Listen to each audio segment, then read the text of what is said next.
Assalamualaikum, apa khabar semua?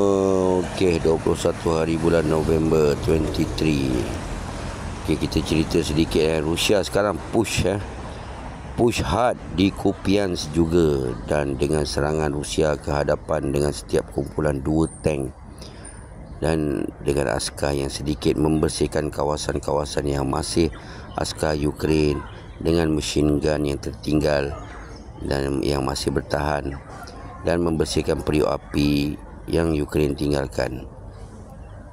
Dan di sini Rusia akan tahu di mana askar Ukraine yang masih berdegil tidak mau berundur, dan askar Rusia akan menyerang askar Ukraine dengan artileri.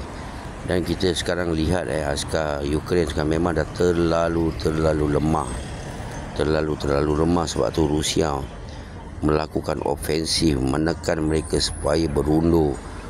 Dan nak musim sejuk Rusia menggelar cuaca ini Rasputitsa, tanah lembut. Dan ingat teman-teman, sekarang tanah sudah menjadi lembut dengan hujan yang lebat.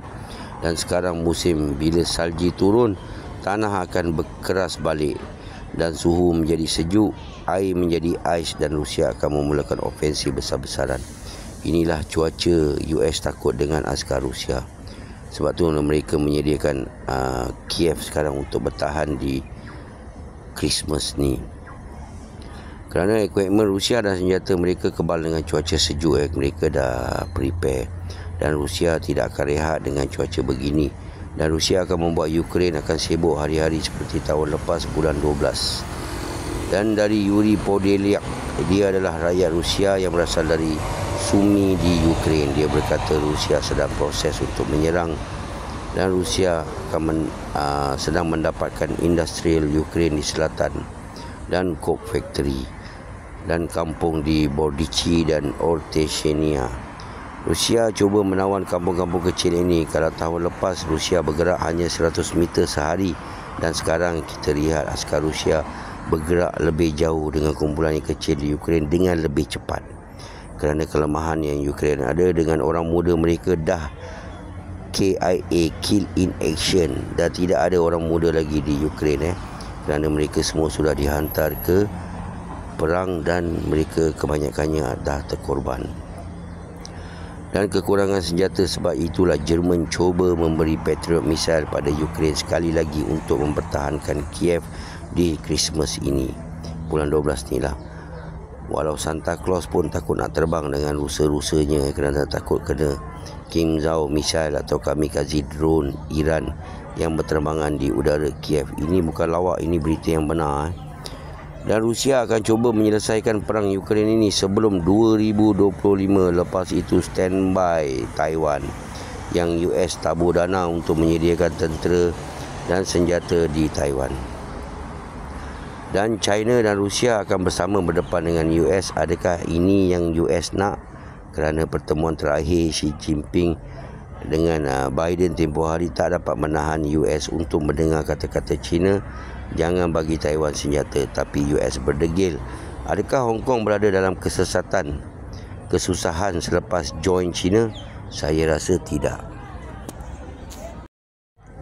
Dan hari ini hari lahir atuk Joe Biden yang ke-81 Dan sekarang ni apa yang orang yang nak mengundi Joe Biden semakin menurun dan Donald Trump semakin nampak akan menang pilihan raya tahun hadapan.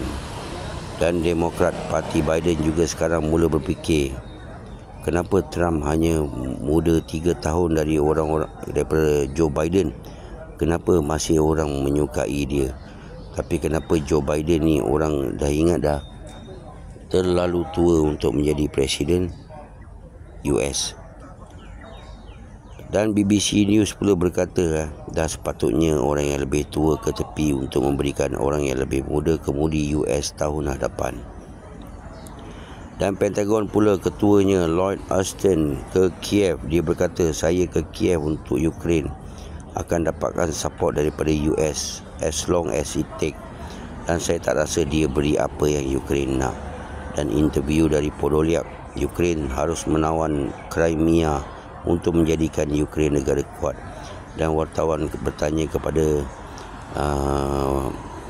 Podolyak, kenapa hari itu masa ofensif kamu tidak menawan Crimea. Dan Podolyak berkata yang sekatan ekonomi Rusia tidak ada apa-apa kesan kepada Rusia kerana hingga sekarang Rusia mampu berperang dan menghasilkan lebih banyak senjata. Ini yang masalah yang Ukraine hadapi. Dan Ukraine juga tidak mempunyai senjata yang banyak. Kerana memang susah nak cakap teman-teman. US cakap nak membantu, tapi nak membantu nak bagi duit macam tak nak bagi duit. Sebenarnya US nak lepaskan Ukraine kepada EU, sebab tu mereka push EU untuk Ukraine join dengan EU.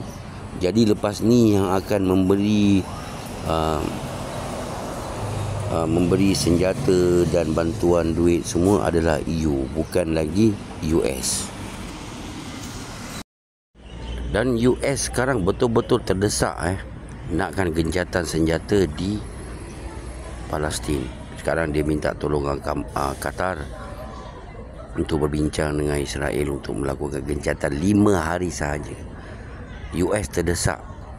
Kerana kalau UN yang melakukan yang buat gencatan senjata, maknanya perang akan terhenti. Sebab tu Amerika sekarang terdesak untuk buat 5 hari saja gencatan senjata. Kita doakan sekarang yang UN yang buat gencatan senjata untuk Palestin, bukan Amerika. Kalaulah UN berjaya buat gencatan senjata di Gaza, maknanya seperti Amerika ambil pisau cocok belakang Israel. Ini yang Amerika takut nanti Israel ambil hati. Sebab tu kita doakan sekarang UN yang berjaya melakukan gencatan senjata secepat mungkin. Kita doakan, Masya Allah. Jangan lupa kita doakan untuk Gaza. Assalamualaikum. Jangan lupa belanja abang gift, okay? Hurrah everybody.